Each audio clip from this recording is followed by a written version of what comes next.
Hello, this is Mr. Rickman coming to you again with another tutorial video.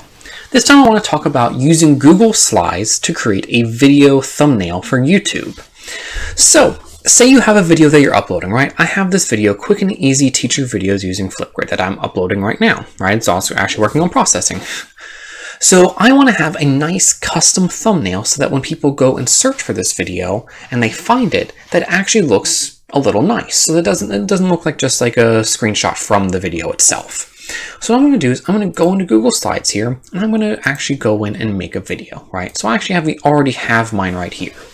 Google Slides is pretty easy to serve as a little bit of a image editor, right? You can edit with font, you can kind of move it around wherever, right? Oh, I messed something up. All right, Control Z, boom, right back there. All right, I can take the image, I can move it around as I like, again, put it back where it is.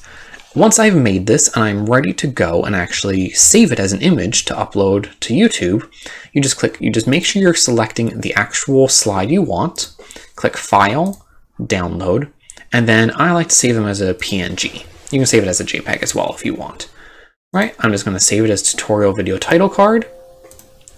All right, now that image has saved right down there. Okay, so then when I go back to my video, I click Upload Thumbnail.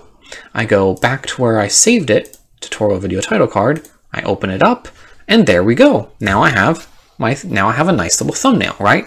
I can go in and edit my description, go in and go in and set it to a certain playlist, but everything is all ready to go. And that's just a nice way to have your thumbnails look a little bit nicer, but to make it a little quick and easy so you're not having to use any sort of fancy image editor. Hopefully this tutorial has been helpful to you. If it has, please feel free to leave a comment in the comment section below.